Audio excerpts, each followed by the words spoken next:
안녕하십니까, 김익수입니다.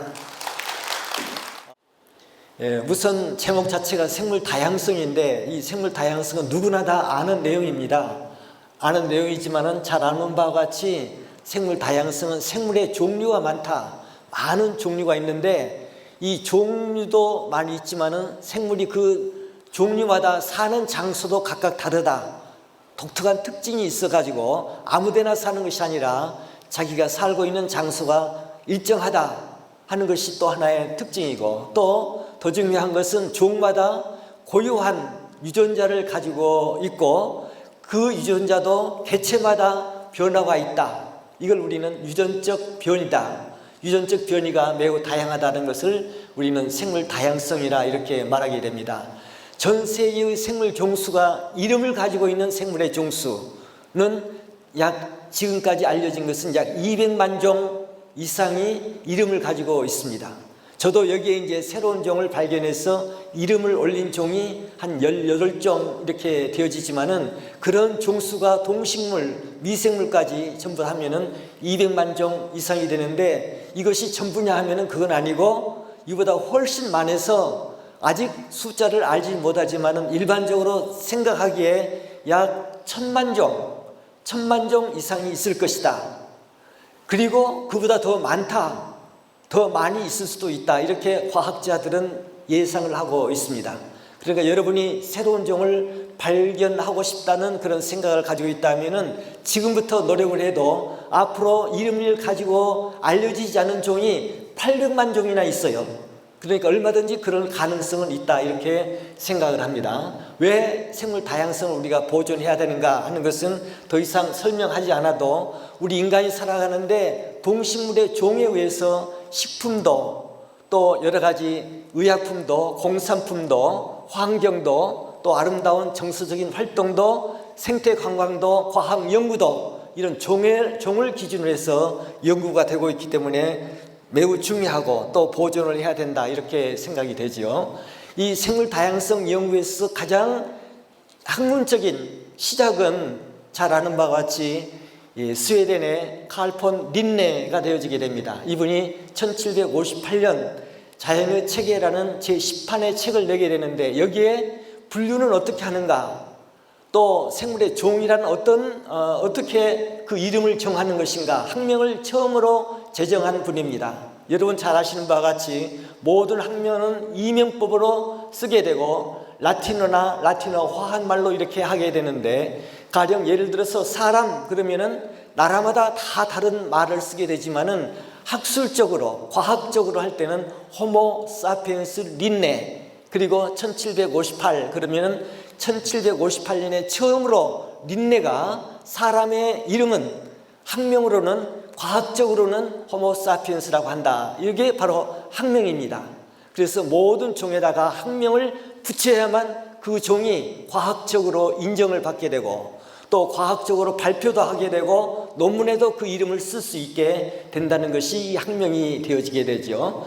그리고 또 하나 더 중요한 것은 우리가 잘 아는 찰스 다윈이 약 100년 후에 이 The Origin of Species, 종의 기원이라는 책을 발간하게 되는데 이때 처음으로 생물의 종이 무엇인가, 어디서 만들어졌는가 하는 이런 문제를 과학적으로 처음으로 쓰게 되는 책이 바로 종의 기원이 되어지게 되는데, 이 종의 기원의 기본적인 내용은 유전적 변이가 있어가지고 자연 선택에 의해서 그보다 그 앞선 조상으로부터 새로운 종이 만들어지는 것이다. 이런 내용을 가지고 시작이 되어지게 되죠. 다양성 연구의 시작이. 그리고 20세기 후반 1950년대 이후부터는 분자 생물학이 발전하게 되면서 이 생물의 종을 분류하는 그런 방법이나 이런 내용이 아주 획기적으로 변화를 하게 되고 새롭게 큰 발전 양상을 보여주게 되는 것은 우리는 잘 알고 있습니다.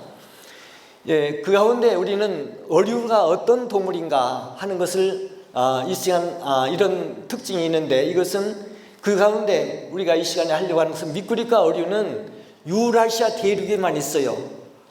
이 아메리카 대륙이라든지 호주라든지 여기에는 없고 유럽과 아시아 대륙에만 있게 되는데, 전 세계에 이름을 가지고 있는 것은 21속 171종 우리 한반도에는 지금까지 알려진 것이 오속 17종이 나오게 되는데, 크기는 잘 아는 바와 같이 5cm에서 18cm, 물론 조금 더 큰 종도 있지만은 여기에는 세 쌍 내지 네 쌍의 입수염을 가지고 있고, 눈 밑에는 가시를 가지고 있는 이런 특징이 있고, 멀리 헤엄쳐 다니지는 못하고 바닥을 기어다니거나 또는 잠깐 넘어뛰거나 그런 방법으로 이동을 하고 있게 되겠습니다.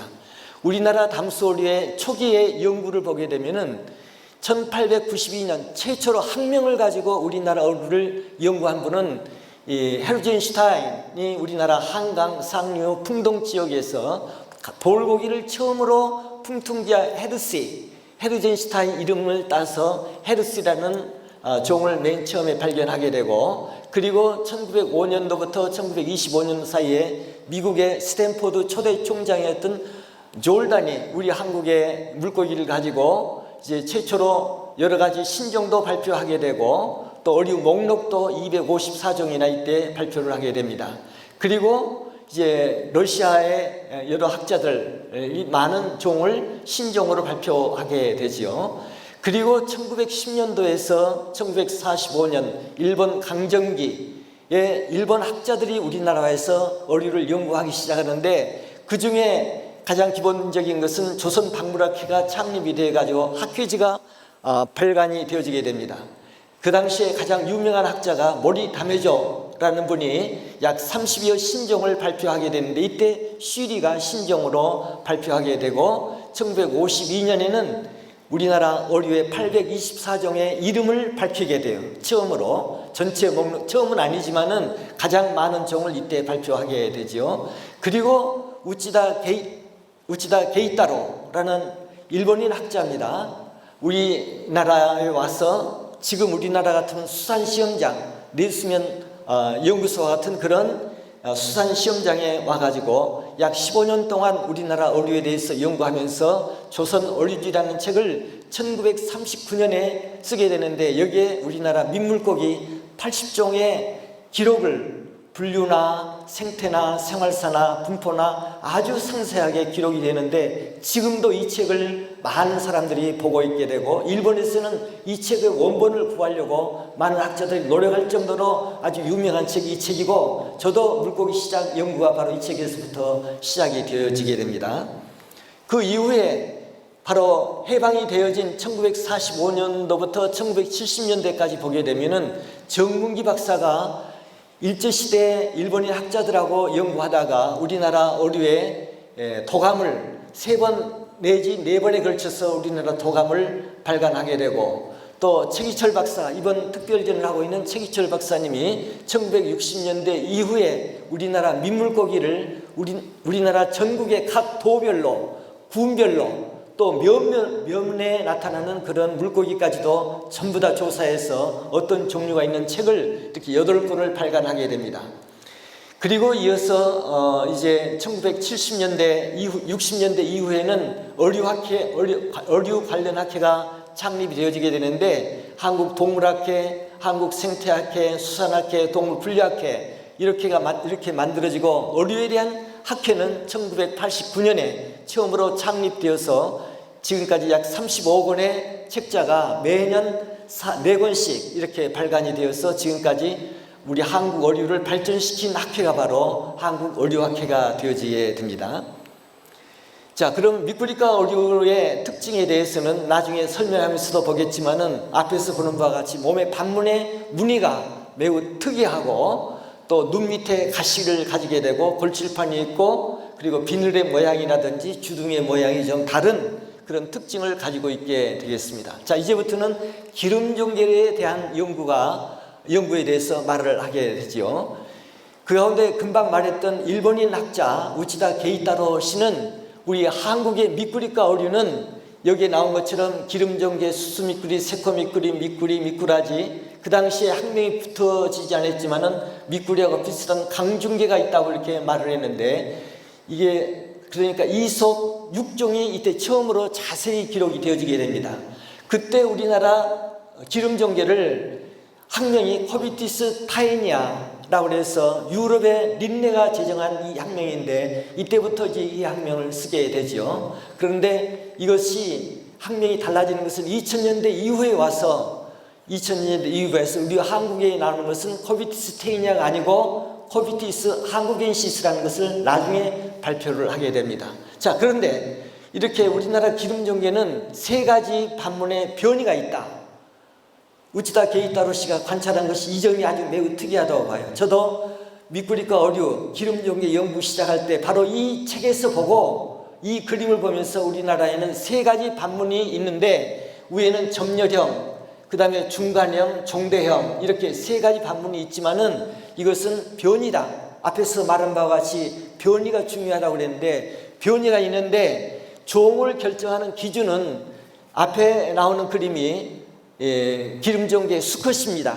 수컷의 가슴 지느러미를 보면은 뒤에 있는 암컷과는 다르게 골질판, 뼈판이 뾰족하게 나와 있죠. 그리고 그 가운데 골질판이라는 골질판이 있는데 이 골질판이 원형으로 되어 있는데 골질판의 모양이 똑같기 때문에 이 우치다 게이타로 선생은 우리 한국엔 변이가 많이 있으나 한 종이다. 그래서 코비티스 테이니아라고 이렇게 말했습니다. 그렇지만은 그 책에다 뭐라고 그랬냐면은 그러나 이것은 틀림없이 환경과 또는 여러 가지 조건에 따라서 다른 유전적인 문제도 들어 있을 수 있는 가능성이 있기 때문에 앞으로 연구할 필요가 있다. 이 책에 이렇게 기록을 했어요. 저는 이 점에 주목을 한 것이었죠. 이 점을 가지고 제가 연구를 시작한 것이 바로 신종이 나오게 된 하나의 동기였다. 이렇게 생각이 돼서 우리가 어떤 논문의 기재의 사실을 기록한 것을 과학자가 그것을 사실대로 기록하면은 그것을 그대로 거기에서부터 문제를 찾아내고 그 문제를 가지고 호기심을 가지고 연구하는 것이 바로 과학 연구의 시작이 될 수 있다. 이렇게 생각이 되어져요. 그 72년부터 73년 이 최기철 교수님을 따라다니면서 계속 물고기를 찾고 표본을 조사하는데 기름종개가 나오는 거예요. 기름종개 나오는데 전부 다 이걸 다 코비티스 테이니라고 그랬는데 거기에 바로 보니까 아까 말했던 이 점열형이라든지 중간형이라든지 종대형보다도 내가 보니까 횡반형이 더 많아요. 그래서 별도로 제가 조사를 해보니까 1972년에서 73년 4년까지 조사를 해보니까 반문이 7가지는 나오더라고요. 3가지가 아니라. 그리고 거기에 또 재미있는 것은 골질판도 원형이 아닌 것도 있다. 그랬는데 제가 그때는 분류를 전혀 몰랐기 때문에 이걸 어떻게 했으면 좋을까 하고 이제 국리를 하고 있던 차에 최기철 교수님 따라서 내장산에 조사를 가게 됩니다. 조사를 가는데 내장산 조사를 가면서 이제 보니까 지도 5만 분의 1 지도를 놓고 보니까 내장산이 바로 동진강 정읍을 거쳐서 동진강 서해로 흘러가는 하천이 바로 내장산 그 일대에 들어 있어요. 상류가. 그리고 영산강 그 백양산 산맥 노령산맥을 조금 지나면은 백양산이 있게 되는데 그 백양산의 영산강 상류가 바로 지금 레이저 포인트가 안 돼서 미안합니다만 빨간색으로 보이는 곳이 지금 동진강으로 흘러가는 내장산이 있는 쪽이고 그리고 청색으로 보이는 것이 백양산으로 들어가는 이 백양산을 거쳐 가지고 이제 장성으로 해서 영산강으로 들어가는 서남해안으로 흘러가는 강이 여기서 시작이 되는 거예요.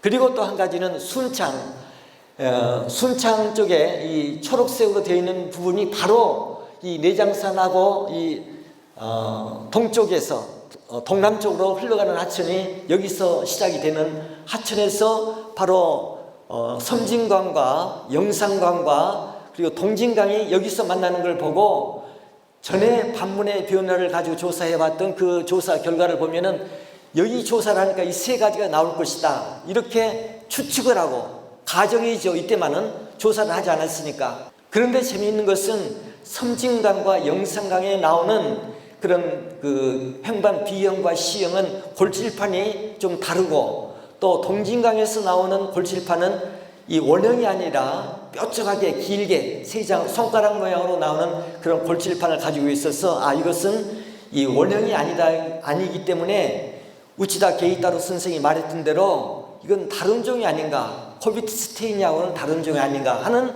의심을 처음으로 하게 됩니다. 그런데 이걸 가지고 바로 조사를 연구를 해야 되겠는데 더 이상 나갈 수가 없어요. 분류를 모르니까. 그래서 일본인 어류학자, 일본 에이메 대학 교수인 그 당시 가장 일본에서도 담소류를 많이 했던 그런 교수인데, 그분을 한일 공동연구로 만나게 되면서 그분에게 물어보니까 이것은 자기도 다른 종일 것 같은데, 이 참종계 같은, 지금 우리가 말하는 참종계 횡반 A형, B형, C형은 다른 종일 것 같은데 자기도 잘 모르겠다. 이것은 유럽과 아시아 전역에 나타나는 것이기 때문에 이 분야의 가장 전문가인 루마니아의 닥터 날반트, 그분이 세계적인 내용을 가지고 연구를 하는 분이니까 그분에게 한번 문의하는 것이 좋겠다. 그렇게 주소를 하면서 알려주었어요. 그래서 바로 편지를 하려고 우체국에 가서 보니까 그 루마니아는 그 당시만 해도 공산권이었기 때문에 편지를 보낼 수가 없다. 그러니까 저도 이제 당황했죠. 그럼 어떻게 하느냐 하고 그것 때문에 걱정을 하면서 그냥 표본만 놔두고 더 이상 진전을 못하고 있었는데, 그것이 1974년 한 2, 3월 되었었는데 한 달이 지나면서 신문을 보니까, 지금도 기억이 나는데 한국일보였어요. 신문을 보니까 공산권이라 할지라도 비적성국이면서도 학술적인 내용은 서로 서신을 교환할 수 있게 된다. 이게 1974년 9월 1일부터 가능하다. 이런 신문 기사를 보면서 마치 내가 말하지도 않았는데 신문 기사에서 또는 국가에서 이걸 알고 나한테 말해주는 것처럼 그런 생각이 들어가지고 너무 좋아가지고 편지를 쓰기 시작하고, 또 표본을 모아서 9월 1일이 되자마자 루마니아로 편지를 붙입니다. 그래서 이것이 편지가 돌아올까 말까, 공산권이 되기 때문에 걱정을 하고 있었는데 74년 12월에 붙인 편지가 75년 1월경에 편지를 받아오게 돼요. 근데 이 편지 내용에 보면은 자기도 한국의 것은 우리나라 정문기 선생 도감을 받기 때문에 좀 특이하다는 것은 알고 있었지만은, 바로 보내준 표본이나 또 여기에 대한 여러 가지 조사 기록을 보면은 한국의 것은 아직도 발표되지 않는 새로운 종일 가능성이 많다. 그래서 이 내용에 간 연구는 이것은 하나의 새로운 종이면서도 세 개의 아종이 나눠질 것 같다. 이 아종이라는 것은 한 종이면서도 조금 지리적으로 전혀 다르게 나타나는 그런 형태적인 특징을 아종이라고 말하는데, 이렇게 할 것이 그런 특징이 보인다. 그 가운데 가장 관심을 가졌던 것이 지금 우리가 말하는 횡반 C형인 왕종계를 이제 주로 중심으로 해서 그런 말을 했어요. 그래서 제 생각은 이제 힌트를 얻었죠. 이건 새로운 종이다. 그래서 이 문제를 가지고 전북대학에 와서 연구를 시작하게 돼요. 연구를 시작하면서 강의를 시작하면서도 나가서 어떻게 하면 이걸 신종으로 발표할 수 있을까 하고 이 세 가지 타입이 있었지만은 그 중에 제일 관심을 가졌던 것은 이 횡반 A형은 원형이 아니라 세장형으로 이렇게 골질판이 제일 위에 나오는 것처럼 뾰족하게 손가락 모양으로 나오기 때문에 원형이 아닌 것이 틀림없으니까 이것을 신종으로 해야 되겠다 해서 전북대학의 교수로 강의를 하면서도 열심히 다른 논문, 발표된 신종 발표하는 논문을 보면서 기록하기 시작하고 해서 1975년 12월에 한국 육수학회에다 이걸 투고해서 이 제1회 커비티스 코리엔시스 킴 해가지고 1975년에 처음으로 신종을 발표하게 됩니다. 그리고 그 이름에 이 횡반 C형이 되어지는 섬진강에 나오는 그런 종류를 커비티스 롱지코르퍼스, 롱지라는 말은 몸이 크고 길고 하다는 그런 몸을 가졌다고 해서 롱지코르퍼스에서 채가 바로 최기철 교수님이고 날반트 박사 이름을 넣어서 1976년에서 두 번째 신종을 만들어내게 됩니다. 그리고 미호종계가 1984년에 발표되어지게 되는데, 제가 이제 이 연구를 하기 위해서 박사과정을 중앙대학으로 들어가게 돼요. 그런데 그 이름에 미국을 1년 동안 갔다 오게 됐는데, 갔다 와서 보니까 손영목 교수가 미호천 어류상에 대해서 발표를 해요. 발표한 논문을 보니까 거기에도 참종계가 들어있다, 코비티스 코리엔시스가 있다고 논문에 나와요. 그래서 이 바닥이 모래바탕인데 자갈바탕에서 나오는 이 참전계가 모래바탕에서 나오는가 하고 손영목 교수님에게 전화를 걸었습니다. 그게 참전구가 있다고 그러는데 사실 그러냐 그랬더니 있다는 거예요. 그럼 내가 한번 가보겠다 해서 내가 서원대학에 방문을 했습니다. 그래서 표본을 놓고 보니까 참전계도 들어있어요. 그런데 그 사이에 표본 몇 개체가 보니까 전혀 좀 모양이 달라요. 첫 인상이 다르게 보여서 우리 송 교수님에게 이것은 좀 다른 것 같은데 내가 전북대학 가지고 가서 다시 한번 검토를 해보겠다 해서 가져가서 보니까 골질판의 모양도 이렇게 뾰족한 골질판을 가지고 있지만은 이 가장자리가 톱니 모양이 있다는 것을 발견하게 돼요. 그리고 비늘의 모양도 다르고 주둥이 모양도 다르고 꼬리 부분도 매우 가늘게 되어 있어 가지고 인상을 봐도 전혀 다르게 보여요. 그래서 다시 손 교수님하고 상의해서 이것은 아무래도 새로운 종인 것 같다. 그래서 우리가 이것을 새로운 종으로 발표를 하자. 그 대신에 발표를 하는데 이름은 힘이 먼저 들어가고 손이 뒤에 들어간다. 그리고 이 종 소명을 뭐라고 할 것이냐 이렇게 했을 때 손 교수와 나는 서울대학의 사범대학 생물학과를 같이 다녔어요. 동기동창이에요. 그러니까 우리가 배웠던 선생님 이름을 여기다 넣자 해서 코비티스 초이 최기철 선생님 최를 여기다 넣은 거예요. 그리고 김 앤더슨 1984년 미호종계를 그때 발표를 하게 됩니다. 그런데 나중에 결론에 가서 말하지만 이 미호종계가 매우 특이한 종이고 우리나라의 고유종이면서도 당시에는 고유종이면서도 나중에 천연기념물로 정하게 돼요. 이게 바로 이 갑철에도 나오게 되고 미호천, 금강수계, 일부수계에 나오게 되는데 이건 더 천연기념물보다도 더 중요한 의미가 있다고 생각이 돼서 오늘 중앙과학관에 온 그 생각을 하면서 이것은 중앙과학관에서 더 한번 미호종계에 대해서 연구하면은 새로운 연구가 나올 것 같다는 그 내용을 다음에 마지막 부분에 설명을 하겠습니다. 그 다음에 부안종계는 이 대학원생들이 들어오기 시작해서 연구를 시작하는데 마침 부안댐이 만들어져서 그 부안 백천을 조사하는데 그 당시에 그 부안 쪽에 살고 있던 이완옥 선생이 대학원생이었어요. 대학원생일 때 이완옥 선생이 물고기를 좋아해가지고 잘 잡고 또 잘 관찰을 하고 하기 때문에 같이 조사하면서 이완옥 선생이 부안의 그 특징을 잘 알아서 그 참종계를 잡아왔는데 여러 번 잡아도 좀 다른 거예요. 달라서 무늬가 달라요. 참종계하고는 무늬가 달라서 몇 번 조사해가지고 처음에 이것을 아종이다. 참종계에 해당하는 아종이다 그래서 커비티스 코리엔시스 푸밀라 힘 앤드 리 1987 이게 바로 리가 이완옥 선생입니다. 나중에 이것은 아종이 아니라 종이다. 아종이 아니라 종이라는 것은 나중에 날반트 씨가 나중에 다시 또 가르쳐 준 거예요. 자, 이렇게 하면서 전북대학에서 연구를 시작하고 이런 연구는 표본에다 이렇게 연구 표본처럼 해서 박물관에서 보관을 해야 돼요. 자연사 박물관에서 보관을 해야 되는데 그 당시만 해도 학교에서 보관하고 있었는데 앞으로 이제 박물관으로 가야 될 또는 생물자원관으로 가야 될 이런 표본들이 이건 연구 보존을 해야 되기 때문에 이런 의미가 있다 하는 표본을 지금도 전북대학에 가지고 있습니다.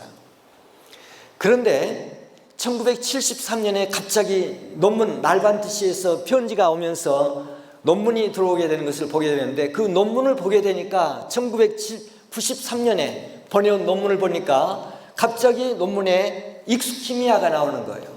한국의 참종계, 왕종계, 미호종계까지도 그리고 부안종계 또 하면서 횡반 B형인 영산강수계에는 발표를 안 했었는데 그것까지도 표현해서 이것은 코비티스가 아니고 새로운 속이다. 코비티스와는 전혀 다른 새로운 속이다 해서 새로운 속명을 제 이름을 따가지고 익스키미아라는 속을 이때 발표를 하게 됩니다. 그리고 부안종계도 이때 이제 코비티스였는데 이것도 익스키미아 푸밀라 아종이 아니고 종이다 하는 것을 이때 처음으로 발표를 하게 돼서 처음으로 이제 1973년에 신속으로 지정이 되어지게 되죠. 그래서 앞에 나오는 것은 코비티스의 채측 방문은 이렇게 4개의 감베타존이 가지고 있는 것이 코비티스 속이고 한국에 나오는 참종계나 왕종계는 여기서 보는 바와 같이 수직적인 반문이 나오고 채측 상부에는 구름 모양의 반문이 있는데 이것은 코비티스 속의 특징이 아니다. 원래 기본적인 코비티스의 특징과는 다르다고 해서 익스키미아라고 했고, 골칠판의 모양도 약간 좀 뾰족하게 새우 부리 모양으로 나온다고 해서 익스키미아와 코비티스 속을 이렇게 구분을 했습니다. 이 논문을 보고 저도 한번 의아하게 생각했어요. 처음에는 익스키미아라고 해서 저도 깜짝 놀래가지고 그런가? 그럴 수도 있는가? 의문이 가는 거예요. 그래서 날반트식에 편지를 보냈죠. 내가 한번 이 내용을 자세히 모르니까 한번 루마니아에 가서 직접 한번 당신으로부터 설명을 듣고 이야기를 듣겠다. 그 초청장을 보내달라 했더니 바로 초청장을 보내와서 1995년 1년 후인 1995년에 루마니아에 가게 됩니다. 연구소에 데리고 와서 직접 설명을 다 해주는 거예요. 그리고 자연사박물관에 가서 자연사박물관의 특징이 뭔지를 설명하는 그런 내용을 하면서 공부를 하게 돼요. 돌아와가지고 초청장을 보내서 1995년에 날반트 선생을 한국에 초청을 하게 됩니다. 그리고 전북대학 생물학과를 중심으로 해서 우리 학생들에게 강연도 하고, 그리고 표본도 보고, 또 우리나라 전국 물고기 표본을 신종을 발견했던 장소나 또 가보지 않았던 그런 하천, 전국의 중요한 하천들은 다 지나가게 돼요. 지나가면서 채집도 하고 학생들하고 같이 토론도 하고 하는 이런 중요한 시간을 가졌던 것이 아주 저도 인상적이었고, 날반트 선생도 매우 인상적이다. 한국이 이렇게 다양한 반문의 변이가 나오는 것은 아주 재미있는 현상이다. 이때 최기철 교수도 만나게 됩니다. 돌아가면서 만나서 한국의 이 물고기에 대해서 관심을 갖게 되는데, 그 뒤에 이제 우리나라 여러 가지 종류에 대해서 코비티 속에 대해서 새로운 종들이 나오게 되는데 이건 생략을 하겠습니다. 그리고 참종계의 속도, 아까 말했던 신속을 만들어내면서 이 영상강에 나오는 표본을 제가 루마니아나 보내드린 적이 있었는데, 그때 그 표본을 가지고 있던 표본을 가지고 새로운 종이고 휴고 볼펠드라는 이름으로 남방종계를 이름을 붙이게 됩니다. 그래서 휴고 볼펠드가 무슨 뜻이냐 했더니 그 논문에 보니까 루마니아의 어류의 양식에 아주 유명한 분이 있었는데 그분을 기념하기 위해서 휴고 볼펠드라는 이름을 넣었다고 말씀을 하세요. 그리고 이게 아까 신속을 발표할 때 나오게 되는 거고, 그 뒤에 북방종계가 나오게 됩니다. 그리고 동방종계가 역시 영덕 50천 형산강에서 나오는 신종을 그 뒤에 이제 같이 발표를 하게 되죠. 여기도 시간이 없으니까 넘어가겠습니다. 그리고 나서 신속을 이렇게 발표를 했는데, 발표한 다음에 두 개의 신속을 우리 한국에 돌아간 다음에 루마니아에 가서 또 1995년에 97년에 2년 후인 97년에 두 개의 신속이 한국에서 나온다 해가지고 두 개의 신속을 발표하게 되는데, 여기에 코레오코비티스, 여기에 코레오코비티스라는 것이 우리나라 새코미꾸리가 되어지는데, 새코미꾸리를 보게 되면은 이 무늬가 이 감베타종 같은 그런 무늬가 아니고 미꾸리 같은 이런 무늬가 있었는데, 처음에는 이 날반트 박사는 이것은 미꾸리 속이다, 이 새코미꾸리는 미꾸리 속이다 이렇게 말했는데, 제가 눈 밑에 안아극이 있기 때문에 이건 미꾸리 속이 아닌 것 같습니다. 그러니까 인정을 했어요. 그리고 루마니아에 가서 다시 보시더니 이것은 미꾸리 속과도 다르고 참종계 속과도 달라서 한국에서 나오는 고유한 속이다 해서 코레오코비티스라고 이렇게 이름을 여기다 붙이게 됩니다. 그리고 나중에 이 참종계 속과 똑같은 그 새코미꾸리가 있는데, 낙동강수계에 가서 새코미꾸리를 보게 되니까 한강수계 새코미꾸리는 산란기 때 약간 분홍색을 띠게 되는데 이 낙동강수계에 보면은 색깔이 노란 색깔을 띠게 돼요. 그리고 얼룩 무늬를 가지고 있어요. 그래서 이것은 좀 다른 종 같다 해서 조사를 해보니까 이것이 새로운 종이 맞아서 낙동강수계에 나오는 새코미꾸리는 얼룩 새코미꾸리 해서 코레오코비티스 낙동겐시스, 낙동강에서 나왔다고 해서 얼룩 새코미꾸리가 이렇게 나오게 되고, 그 다음에 밑에 나오는 또 하나의 그 종이 있는데, 이것은 이 섬의 도서지방의 어류를 조사하다 보니까 이 돌산도 밑에 들어가 보게 되면 남해안에 많은 섬들이 들어있는데, 초등학교 교사들이 과학 전시할 때 섬에 나타나는 어류에 대해서 조사하는 그런 과제를 가지고 조사하다 보니까 바로 남해안에 그 한 섬에 가서 이 코비티스 테이니하고도 다르고 또 참종기하고도 다르고 하는 그런 표본이 나와서 처음에는 뭔지를 몰랐어요. 뭔지를 몰랐다가 나중에 알고 보니까 골치판이 만들어지지 않는 그런 특징을 보고, 이것은 마치 일본에서 나왔던 리와일라와 비슷한 종이다 해서 이것을 새로운 종으로 1995년에 발표를 하게 되는데, 이것을 좀수수치라 이렇게 발표를 하게 됩니다. 이때 이 좀수수치가 나오는 것도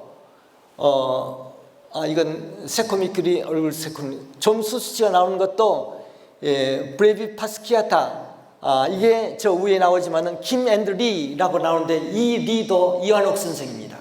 이완옥 선생이랑 같이 그 섬 일대를 조사하면서 새로운 종이라고 해서 일본 어류학회지에다가 처음으로 발표를 하는데, 이것이 나중에 리왈라가 아니고 우리나라 고유한 소비다 그래서 시철 초이야, 최기철 선생 이름을 이 앞에다 붙여가지고 시철 초이야 브레비 파스키아타로 이렇게 바뀌어지게 되고, 그 나중에 알고 보니까 수수미꾸리도 여기와 똑같은 특징을 가지고 있어서 수수미꾸리도 코비티스 멀티파스키아타 이렇게 했는데, 나중에 기철 초이야 멀티파스키아타 와키아 앤드 모리 1929가 되어져서 이것도 신속으로 이동을 하게 됩니다. 이게 바로 금오도, 아까 말했던 금오도 섬인데, 이 섬에서 이게 민물고기 나오는데 왜 섬에서 민물고기가 나올까 하는 생각을 가지고 우리 대학원생들하고 상의하다가, 틀림없이 이 섬은 과거에는 육지로 연결되었을 것이다. 그래서 육지와 바로 연결돼 가지고 이 일대 강이었는데 나중에 바다 수위가 올라와 가지고 섬으로 되어서 고립되었다. 그렇다 하면은 그 부근에도 이와 똑같은 종이 있지 않겠느냐 해서 우리 대학원생들과 똑같이 나가서 돌산도와 이 남해안 여러 섬을 조사하기 시작했는데, 다른 데는 없고 고흥군 풍양면에 가서 거기에 이 점수수치 같은 표본이 나오게 되는 것을 발견하게 되고, 왜 또 여기만 있느냐, 바로 그 앞에 섬은 어떨까 하는데, 바로 그 앞에 섬이 거금도라는 섬이 되어지는데, 거금도에 가니까 아주 집단으로 많이 나오게 되는 거예요. 그래서 점수수치가 거금도에도 나온다는 것을 나중에 알게 돼서 이 내용을 이 일대에서만 나오게 된다는 것을 나중에 밝히게 되죠. 이렇게 하면서 이 코비티스 속에 대한 연구가 전 세계적으로 연구가 진행되는데, 1999년 바로 체코의 브루노라는 도시가 이 코비티스 소개를 가지고 전 세계적인 학술 대회를 개최하게 되는데, 이것도 주관을 누가 했냐면은 닥터 날반트 중심으로 루마니아와 폴란드 또 체코, 스페인 이 일대 동구권 여러 나라들이 모여서 이 코비티스만 가지고 연구하고, 러시아 학자도 여기에 같이 가담해서 이 일대에 나오는 코비티스 속에 대한 진화에 대한 연구를 시작하는 바로 1999년에 하게 되는데, 바로 그때 1999년 체코 브루노에서 했던 그 장소에서 모였을 때 날반트 씨가 가운데 서 있습니다. 바로 거기에 가서 브루노 시에 보니까 맨델이 유전법칙을 발견할 때 이 완두콩을 가지고 실험을 했는데, 그 실험했던 사원이 오거스틴 사원이 있는데, 그 사원에 그 맨델 기념관이 들어있어요, 과학관처럼. 그래서 거기에서 사진을 바로 찍게 되고, 또 거기에서 연구했던 논문을 발표하게 됩니다. 발표하게 되는데, 이 발표할 때 우리나라의 코비티스 속을 가지고 할 때 우리나라 낙동강에 가서 기름종개 한국인시스, 나중에 한국인시스라고 바뀌어지게 되고, 또 섬진강 낙동강에 나오는 롱지커르퍼스가 나오게 되는데, 이 두 종은 매우 특이해서 반문이 달라요. 코비티스 속의 특징이 전혀 전형적인 것이 나오게 되고 익스퀴미아 속에 전형적인 반문이 나오게 되는데 일부 수역에서 찾아보게 되면은 이 중간적인 반문이 나오게 돼요. 그래 이게 뭔가 하고 당시 대학원생인 이지연 지금 박사가 됐죠. 이지연 박사, 이은희 박사가 이 내용을 가지고 박사학위 논문을 하게 되는데 나중에 밝혀내는 것은 이것 기름종교도 아니고 왕종교도 아닌데 이것들이 교잡을 해서 만들어진 그 집단이 잡종 집단이라고 해서 여울과 여울이 있고 약간 소가 있는 그런 중간 장소에서 나오는 이 집단을 발견하게 되는데 이것은 수컷은 없고 전부 다 암컷만 있어요. 암컷만 가지고 있는데 수컷은 그럼 누가 수컷이 되냐면 바로 기름종개, 한국엔시스가 수컷이 되거나 왕종개가 수컷이 되거나 하는데 이 수컷과 이 집단 암컷은 2배체가 있고 3배체가 있게 되는 것을 나중에 염색히 조사로 알게 됩니다. 이 집단이 가령 기름종개 한국인시스 수컷과 기름종개 2배체 잡종 집단 2배체 암컷 2배체하고 교잡을 하면 그 다음에 3배체가 만들어지고 3배체의 암컷과 또 수컷의 왕종개하고 교배시키면 그 다음에는 2배체의 암컷이 만들어지게 되고 이런 특이한 집단이 만들어지는 것을 발견해서 바로 체코에서 이 내용을 발표해 가지고 그 논문에 게재를 하게 됩니다. 이러한 연구가 체코에서 3년마다 열리게 된 체코하고 폴란드하고 크로아티아 다시 또 체코 프라하에서 4번에 걸쳐서 이 학회가 열리게 되는 사이에 코비티스 관련 미꾸리과 어류에 대한 연구가 전 세계적으로 유럽과 아시아 대륙에 연결돼서 아주 진화 연구의 좋은 표본이 바로 미꾸리과 어류가 되어지는 것을 알게 됩니다. 이렇게 해서 지나다 보니까 제가 2008년도에 전북대학에서 정년 퇴임을 하게 돼요. 정년 퇴임을 하는데 바로 그 퇴임하는 해에 논문을 보게 되니까 논문 가운데 분자계통과 진화라는 그런 잡지에 체코와 폴란드 학자 3분이 모여가지고 전 세계의 미꾸리과 어류 전 세계의 미꾸리과 어류 약 16속에 대한 연구를 분자계통적으로 연구해서 발표를 하게 됩니다. 발표를 하게 되는데 그 내용을 자세히 읽어보니까 그 가운데 제가 발표했던 저하고 날반트 박사하고 발표했던 한국의 코비티스 또 한국의 익스퀴미아 한국의 니화엘라 니화엘라가 코레오코비티스가 되기 전에 기철초이가 되기 전에 이 니화엘라 이것을 한국에서 발표한 내용을 보게 되면은 이것은 단계통이 아니고 다계통으로 나온다. 뭔가 속의 분류가 잘못되었다. 이것은 다시 한번 검토해야 된다는 내용이 2008년도에 나오는 논문이 바로 이런 논문이 되어지게 됩니다. 그래서 이 논문을 보자마자 이 연구는 내가 했던 발표된 내용이 여기에 잘못되었다고 지적이 되어 있으니까 내가 다시 한번 검토해 보겠다. 그래서 이 내용을 가지고 반문과 골질판 또 채측 여러 가지 계측 형질 이걸 다시 검토를 해봤더니 반문의 비교가 잘못됐어요. 아까 말했던 미호종계를 코비티스로 발표했는데 이 날반트 씨가 이것을 익스퀴미아로 바꿨어요. 그런데 바로 이 초이 미호종계가 익스퀴미아가 아니고 익스퀴미아로 발표하니까 이게 잘못됐다는 거예요. 처음에는 그 학회에서. 그 다음에 또 한 가지 북방종계가 처음에는 코비티스 페시피카라고 이렇게 발표를 했는데 이것도 이제 다계통으로 나온다. 코비티스가 아니고 달리 나온다.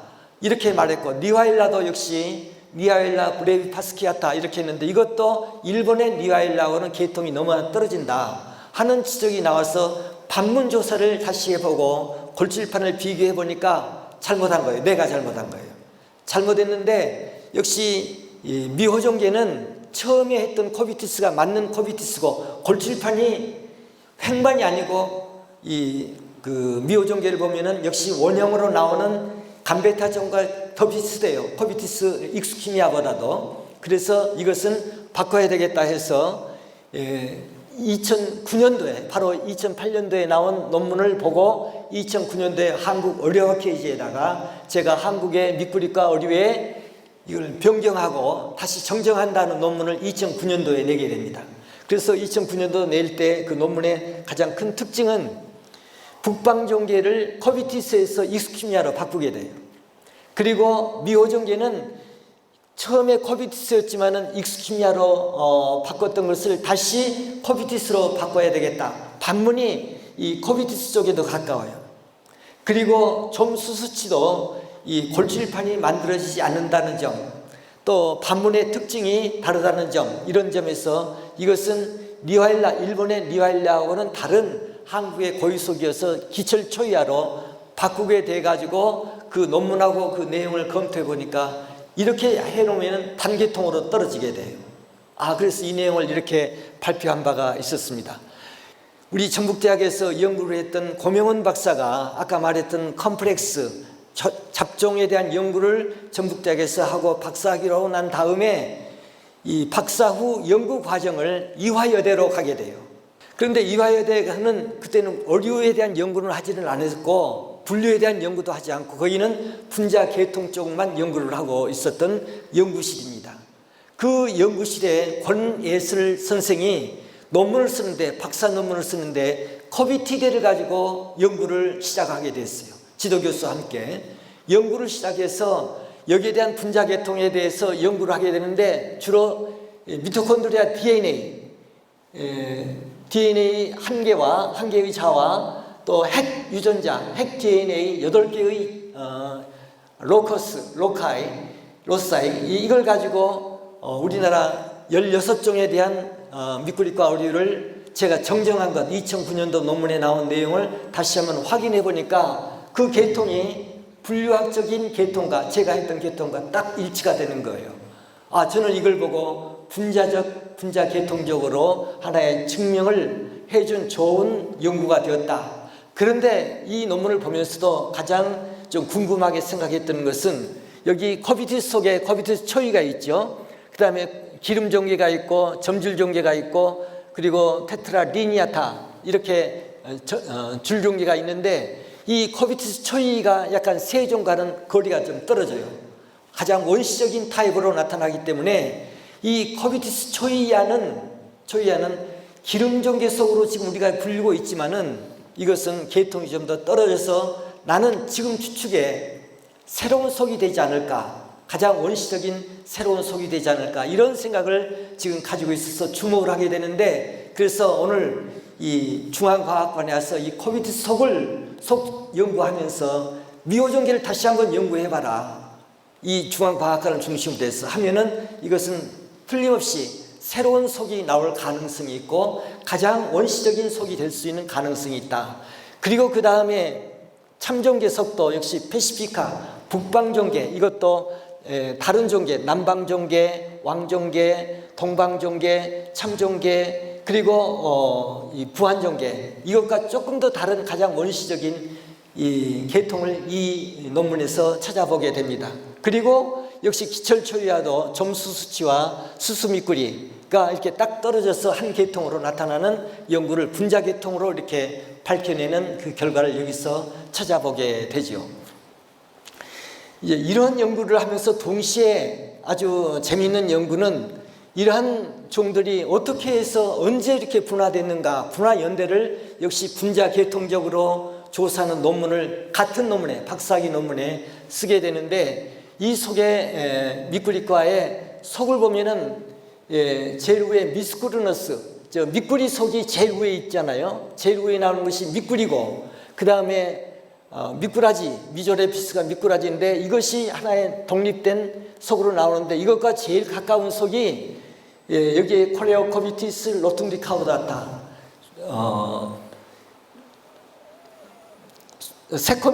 새코미꾸리하고 그 다음에 얼룩 새코미꾸리가 역시 같이 붙어 있으면서도 미꾸리 속하고 제일 가까운, 이건 채측 반문을 봐도 비슷한 반문의 특징을 보이는데 이것이 바로 같은 계통에서 나왔다. 조상에서 미꾸리 속의 조상과 그리고 새코미꾸리 속의 조상이 같은 조상에서 나왔다 하는 점을 보여주게 되죠.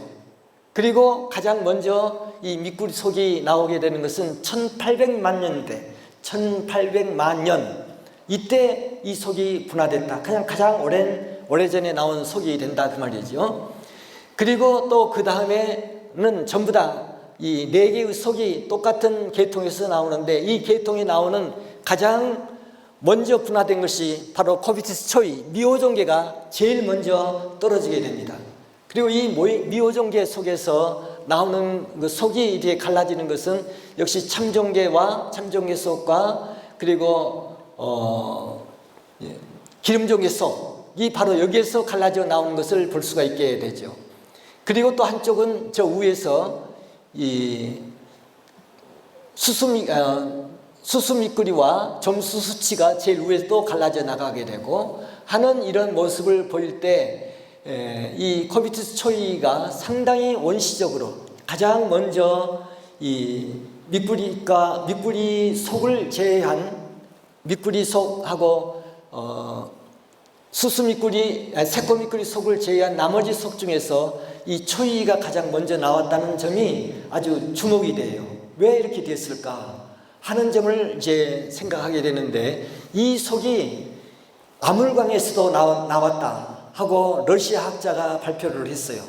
그리고 처음에 이 코비티스 초이를 1984년에 이 손영묵 선생을 발표했는데 1985년에 이 바실리에프 러시아의 모스크바 대학의 교수가 이 기름종계 속 오리를 연구하는 교수가 있는데, 이분이 아물강에서 코비티스 레베데비라고 해서 새로운 종을 1985년도에 발표를 하게 됩니다. 그런데 한국을 다녀간 날반트 박사가 이 레베데비를 보니까 코비티스 초이하고 비슷해요. 여러 번 검토해봐도 이 러시아에서 나왔던 아무르강에서 나왔던 이 레베데비는 한국의 코비티스 초이하고 같다 하는 내용을 논문으로 발표를 하게 되고, 처음에 바실리에프는 이것이 좀 다르다고 말하다가 여러 사람이 러시아에 있는 학자들도 이건 코비티스 초이다 이렇게 말하게 되니까 자기도 그런 거기에 따라갔어요.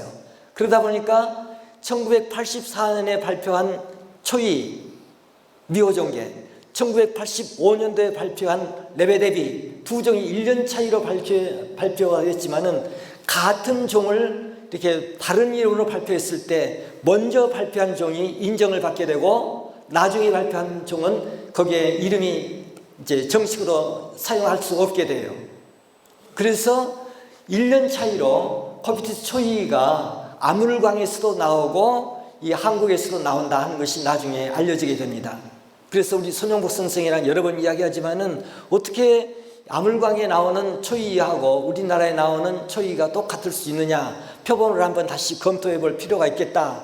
여러 번 그런 상의를 한번 한 적이 있습니다. 이것 표본을 한번 더 검토해 봐야 되고, 똑같은 문제가 이 점줄종계를 처음에 우리나라에서 1980년도에 제가 코비티스 테이니아를 조사할 때 점줄종계를 우리나라 영산강수계 또 이 서해안에 나오는 모래바닥에서 나오는 이 중간형 반문을 나오는 것을 점줄종계다 이렇게 표현을 하면서 그동안 오랫동안 써왔는데, 이게 원래 나왔던 점줄종계가 어디서 나왔냐면 아물강에서 나오게 돼요. 아물강에서 1929년에 러시아의 학자가 렌달이라는 학자가 1928년, 29년 이때 신아종으로 발표하게 됩니다. 그런데 이 반문의 특징이 암컷과 수컷이 전형적으로 나오게 되고, 이 반문의 특징을 보니까 우리나라의 이 영산강 수계에서 나오는 기름종계와 비슷해서 저는 이것을 이 아물강에 나오는 종하고 동일한 아종이다 이렇게 생각해서 우리나라는 점줄종계다 이렇게 붙였는데, 나중에 2016년에 러시아의 바실리에프, 아까 코비티스 레베데비를 쓴 그 학자가 이 이화여대에서 연구했던 그 내용의 표본을 조사해 가면서 보았을 때 우리나라 점줄종계를 다시 검토한 거예요. 검토해서 아물강에서 원래 타입 스페시멘으로 처음에 발표했던 것이 아물강 숭해인데, 아물강 숭해의 점줄종계, 우리가 말을 할 때는 점줄종계하고 우리나라에서 나온 점줄종계를 비교를 하게 돼요. 표본을 형태적으로 비교해 보니까 다르다는 점은, 반문의 특징이 다르다는 것을 알아내게 되고, 이 바실리에프는 다시 이 아물강 수계, 우리나라의 이 점질종계는 루데리가 아니다. 루데리가 아니고 이 루데리는 아물강에만 나오는 것이고 한국에 나오는 점질종계는 루데리가 아니니까 새로운 종이 되어야 된다 해서 2016년에 바실리에프가 신종을 발표하게 됩니다. 신종을 발표할 때 이 점질종계 한국명은 점질종계라 하고 새로운 종은 새로운 학명은 코비티스 날반티 박사가 한국의 기름종계 속에 대한 연구를 많이 해서 여러 가지 기여를 많이 했기 때문에 날반트 박사 이름을 여기다가 기념을 한다 하면서 코비티스 날반티를 우리나라 점질종계라 이렇게 해서 신종을 발표를 하게 됩니다. 그래서 여기에 루데리는 우리나라의 이제 테트라 리니아타하고 이 날반티라고 이제 바뀌어져야 되는데 내가 그 전에 했던 내용을 여기다 기록에 잘못 기록이 되었습니다. 이것이 매우 가깝게 해서 만들어져서 나오는 속으로 묶어져 나오게 되죠. 이러한 특징을 보이면서 이것은 치사학적으로 볼 때 그 분화연대가 그 원래의 기름종계 속과 미꾸리 속 미꾸리과 어류의 가장 조상은 2200만 년 전 그 중신세가 되어지죠. 중신세 때 거기에서 우리나라에 들어와 가지고 우리나라에서는 이 미꾸리 종류하고 기름종계 속하고 참종계 속이 이렇게 분화되는 또 새코미꾸리 속이 분화되는 이런 특징이 우리나라에서 나오게 되는데 이러한 속의 분화연대가 약 1300년 속의 분화가 이루어지는 것은 1300년대 중신세에 나타나게 되고 종으로 분화되는 것은 약간 중신세, 선신세 후기가 되어지는 600만 년에서 600만 년 전에서 약 170만 년 사이에 170만 년 전 사이에 한국에서 이렇게 분화되어 가지고 우리나라 새로운 종이 이렇게 만들어졌다 하는 내용을 이렇게 분자 계통적인 결과를 가지고 보여지게 되는데 이것은 해양 수위가 바다 수위가 높아졌다가 낮아졌다 하는 그런 과정에 바다 수위가 낮아지게 되니까 이런 문제가 나온다는 것을 그 논문에도 기록을 하게 됩니다. 자, 이런 이제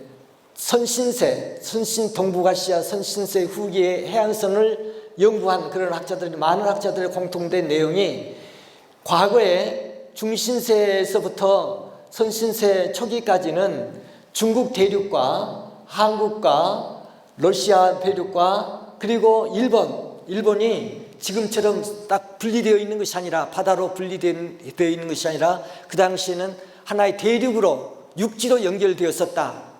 육지로 연결되었었기 때문에 그 당시에 중국과 한국과 일본의 고황하라는 그런 그 바다 강이 이 중국 대륙하고 또 우리나라하고 일본하고 다 연결되어 가지고 한 강으로 흘려왔다.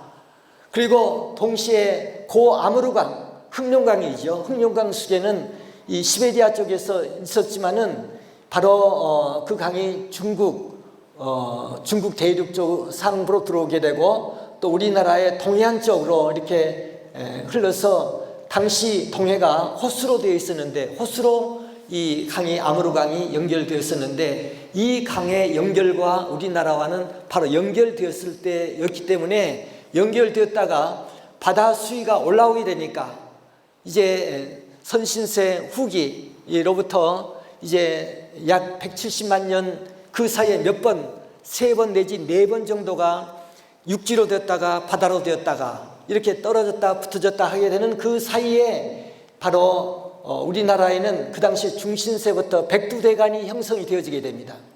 백두대간이 형성되어지게 되는데 우리가 잘 아는 바와 같이 태백산맥을 중심으로 해서 소백산맥, 노령산맥 이렇게 되어지니까 한강수계가 별도로 분지가 만들어지게 되죠. 그러니까 연결되었을 때는 이 고항하에서 물줄기 흘러와 가지고 우리나라 한반도로 들어올 때는 태백산맥을 넘어가지 못하고 또 그 중에 일부는 이 소백산맥, 노령산맥을 넘어가지 못하고 딱 분리되어 가지고 조상은 중국에서 오지만은 우리나라에 들어와서는 분리가 돼요. 그러다가 거기에 바다가 생기게 되니까 더 이상 중국에서 아무르강에서 더 들어오지를 못하고 우리나라에 딱 갇혀가지고 분수계에서 한강 분수계, 금강 분수계, 섬진강 또 낙동강 분수기가 별도로 만들어져가지고 그 안에서 들어왔던 자손들이 계속해서 그 안에서만 분리가 돼가지고 자기들끼리만 교배가 되니까 우리나라에 들어와서 새로운 종이 만들어진 것이다. 이렇게 우리가 가정을 할 수가 있게 되겠습니다. 자, 그래서 그 내용을 보게 되면은 코비티스 속만 보더라도 분류되는 코비티스 속을 보게 되면은 코비티스 날반티는 서해안 일대에 지금 나오고 있어요. 그리고 그 다른 쪽 서해안 상류는 가지 못하고 모래바탕 안에서만 이 점질종개가 나오게 됩니다. 날반티가. 그런가 하면은 이제 섬진강 수계에서는 줄종개가 나오게 되죠. 섬진강 수계에서만 줄종개가 나오게 되고 낙동강 수계에서는 기름종개, 이 한국인 시스가 여기에서 나오게 되고 또 미호천에서 지금 빨갛게 나오는 것이 바로 미호천인데 여기에 미호종개가 있다고 해서 분리가 이렇게 되어지는데 처음에는 미호종개가 이 아물강과 연결되지 되었다고는 생각을 못했던 때는 여기만 있었다 이렇게 생각했는데 과거에는 우리나라 여러 지역에도 미호종개가 있었을 것이다. 그런데 분리가 되면서부터 미호종개가 사는 서식처가 기름종개도 모래바탕에서 살고 미호종개도 모래바탕에서 살지만은 기름종개는 모래알이 좀 굵어요. 기름종개도 그렇고 점줄종개도 그렇고 줄종개도 그렇고 모래알이 좀 굵은 데 비해서 미호종개가 사는 서식처는 모래알이 매우 가늘어서 0.6mm 정도 된다고 순천향대학에서 보관 보고를 보면은 매우 가느다란 그런 그 서식처에서 미호종개가 산다. 그런데 이런 서식처가 지금 사라지는 거예요. 사라지기 때문에 미호종개가 사라지는 그런 바로 직전에 지금 와 있다. 그래서 미호종개는 멸종 위기종 가운데서도 가장 빨리 멸종되지 않을까. 왜냐하면 지금도 막 이번에 미호천 홍수가 나게 되고 또 그것을 또 갈아엎으려고 그러고 하게 되면 완전히 서식처가 없어져 버리게 되면 미호종개는 완전히 사라지게 되는 거죠. 우리나라에서 사라지게 되는 그런 직접적인 그런 운명에 처해 있다 이렇게 보게 되는데 이 분포도에서 보는 것처럼 지리적 분단, 지리적으로 똑같이 한 장소에서 같이 나오는 것이 아니라 우리가 아까 맨 처음에 생물 다양성을 말할 때 서식처가 다르다 이렇게 말을 했었잖아요. 그와 마찬가지로 다른 서식처에서 이렇게 나타나는 그런 과정을 우리가 보게 될 때 서식처가 얼마나 중요한가, 그리고 지리적 격리가 얼마나 중요한가, 이렇게 지리적으로 격리되는 사이에 수백만 년 동안 그 자리에서 살아왔기 때문에 우리나라의 고유한 종이 여기에서 형성되어진 것이고, 참종개석도 마찬가지입니다. 여기에 빨갛게 나오는 부안종개는 그 하천, 부안 백천에만 나와요. 다른 데는 없고. 그런데 여기에 부안댐이 만들어져 가지고 이 서식처도 상당히 망가지고 있고 또 큰 변화가 오게 되면 이 부안종개마저도 사라질 위기에 놓여 있다 이렇게 생각이 되고, 또 남방종개가 저 초록색으로 나와 있는 것이 영산강, 탐진강 수계의 남방종개가 지금 나오고 있고, 그리고 왕종개가 그 섬진강과 낙동강 수계에서 나오게 됩니다. 그리고 다른 데는 없고요. 지리적으로 딱 산맥으로 딱 갈라져서 그 안에서 서로 자기들끼리 잡종이 아니라 교잡이 이루어지게 되고 생식적인 그 관계가 이루어져서 자손을 계속해서 만들어지기 때문에 지리적으로 분단됐다, 독립이 됐다. 그리고 이걸 지리적 격리라고 말하게 됩니다. 그러니까 중요한 것은 종이 달라지게 되는 것은 지리적으로 격리가 되고, 그 다음에 격리가 되다 보니까 생식적으로 격리가 되고, 그렇게 해서 수백만 년이 지나니까 이것이 새로운 종이 만들어지게 되는데, 이렇게 새로운 종이 만들어지는 것을 종의 분화다 이렇게 말하게 됩니다. 종 분화가 뭐냐면 진화예요. 생물이 이렇게 진화를 거쳐서 여러 종이 만들어지는 것, 여러 종이 만들어지는 것이 바로 생물의 종 다양성이 만들어지게 되는 중요한 계기가 되었다 이렇게 말을 할 수가 있게 되겠습니다. 또 한 가지는 아까도 말했지만은 얼룩 새코미꾸리와 새코미꾸리, 한강 수계에서 나오는 것이 새코미꾸리고 낙동강에서 나오는 것이 얼룩 새코미꾸리인데 원래 같은 종이라고 그랬어요.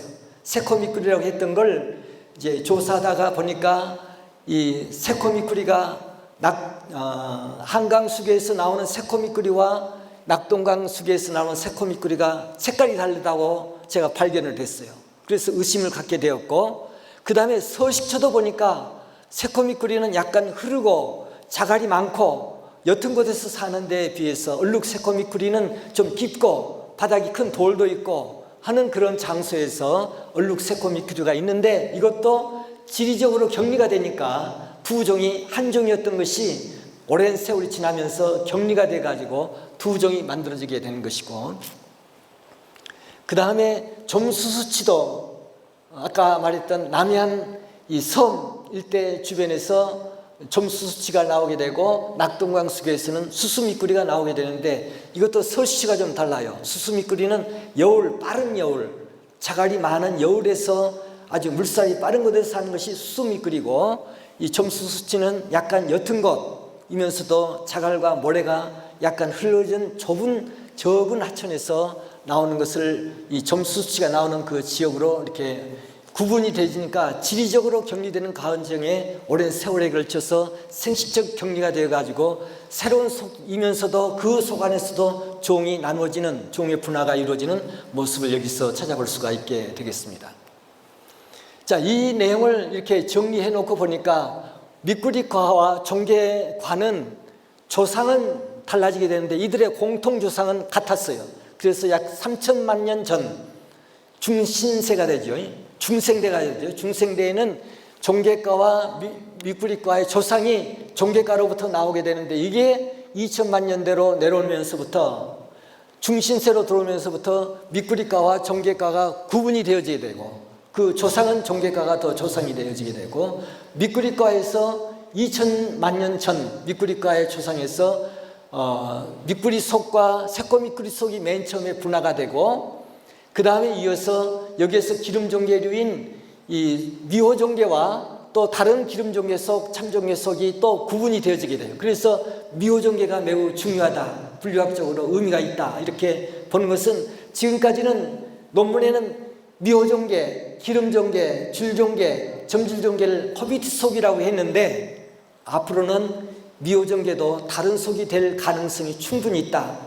그러나 뒷받침 연구가 아직 없으니까 이건 앞으로 연구해야 될 문제고, 그 다음에 북방종개, 동방종개, 왕종개, 남방종개, 참종개, 부안종개, 이것을 참종개 속이라고 했는데, 이것도 공동 조상에서 유래되는데, 그 조상의 분자적인 그런 연구에 의하면은, 분자계통적인 연구에 의하면 북방종개가 이들 중에서 가장 먼저 분화가 되어가지고 여기서부터 다른 또 참종개 속 어류가 만들어졌다.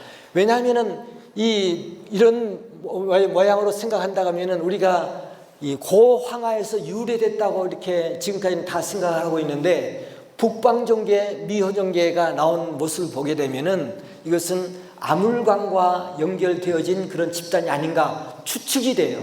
이건 추측이고 과학적인 것은 아니고요. 앞으로 이것도 연구해야 될 문제다, 이렇게 생각이 되고, 점수수치는 또 이 참종개 속하고 또 다르게 더 일찍 분화돼 가지고 690만 년 전 이 수수미꾸리와 점수수치가 여기에서 갈려지게 되는 가장 진화된, 가장 분화된 이러한 속이 바로 여기에서 유래가 되었다, 이렇게 생각이 되는데, 지금 이걸 말하는 것은 우리나라의 한반도에 들어와서 이 지리적 격리가 바다 수위가 올라오게 되니까, 처음에는 중국과 일본과 러시아와 한국 이 한 대륙으로 되었던 것이 바다 수위가 올라오면서부터 대륙이 떨어지게 돼요.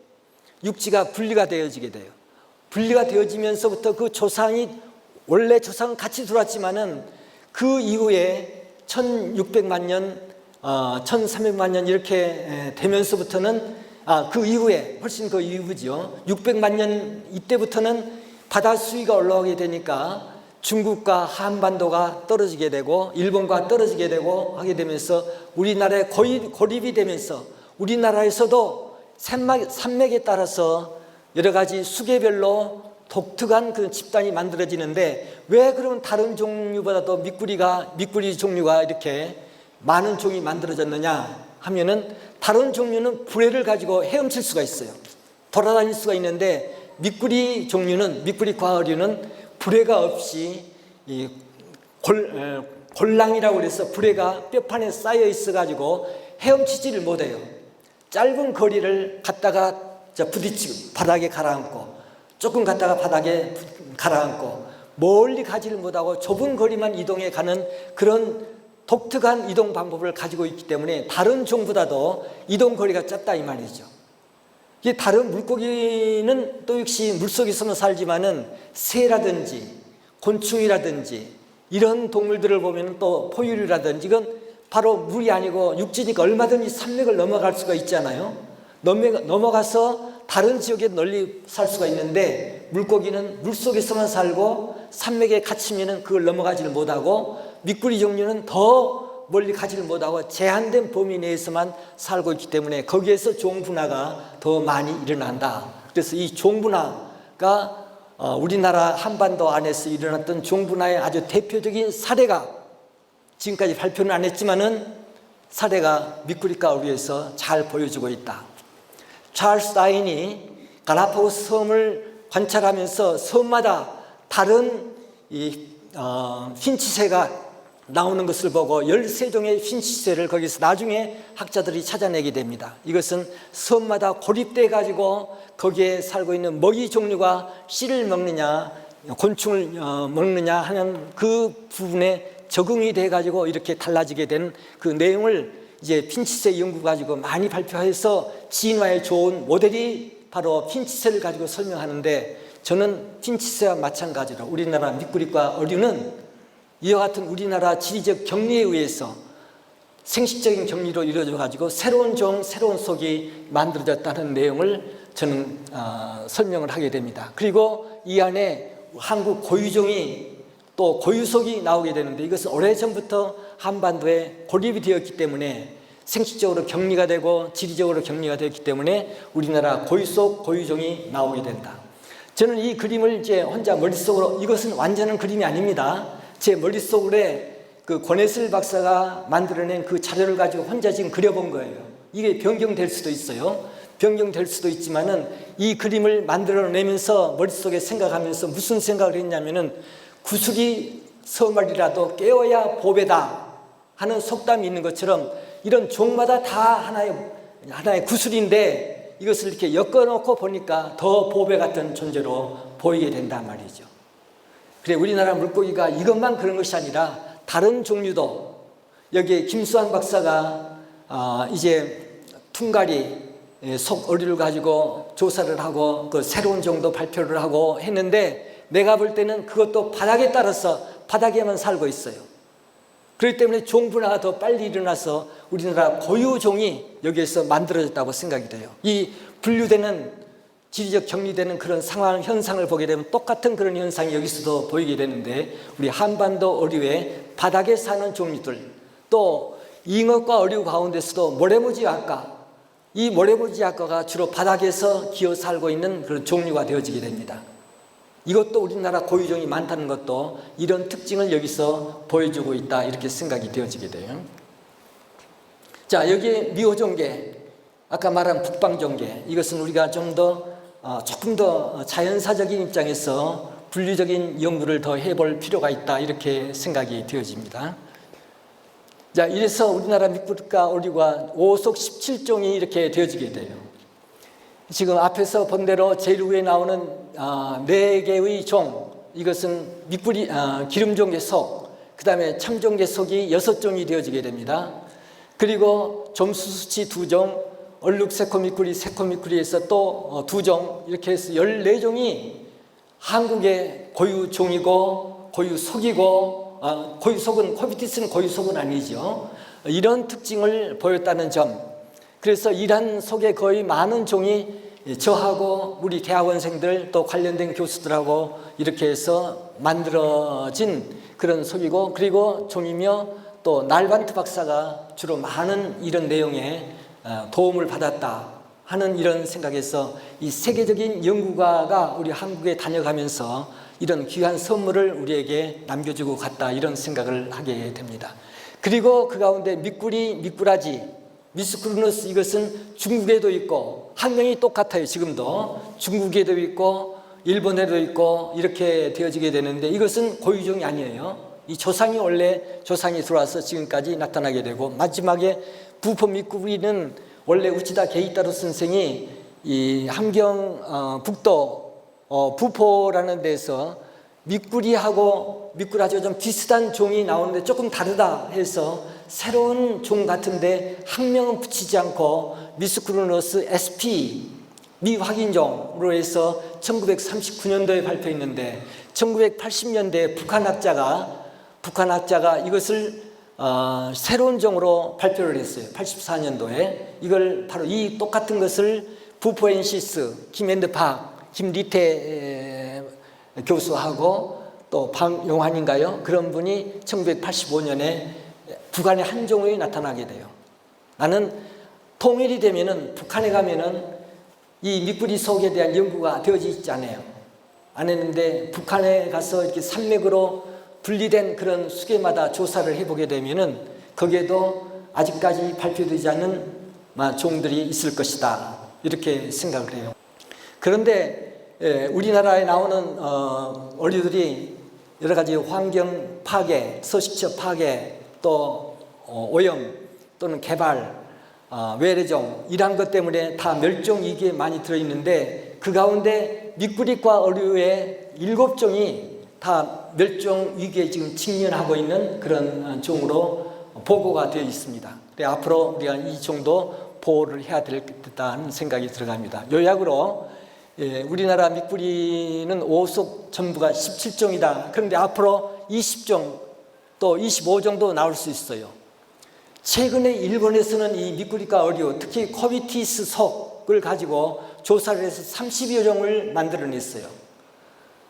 아마 우리나라도 더 조사해보면 더 많은 종이 나올 가능성이 있다 이렇게 생각이 되는데 지금까지는 오속 17종인데 이것의 구분은 채측 반문의 그 특징이 매우 중요하다는 이런 생각이 들어가고 골질판, 형태 형질, 또 지리적 분포, 서식처, 사는 장소, 미세 서식처가 잘 구분되고 있기 때문에 이런 특징이 종마다 보이고 있고 익스키미아, 기철초이아, 코비티스, 코비티스 사속 14종은 종 간의 지리적 분단 분포 양상이 매우 뚜렷하게 나타나기 때문에 이것은 종분화 중에서도 이소적 종분화, 종분화는 이소적 종분화도 있고 동소적 종분화가 있는데 지리적으로 구분돼 가지고 새로운 종이 만들어지는 것을 이소적 종분화라고 말해서 지금까지 말한 것이 이소적 종분화고 또 다른 종분화는 같은 장소에서도 염색체의 돌연변이가 일어나서 2배체가 4배체로 된다든지 같은 장소에서도 새로운 종이 만들어지는 것을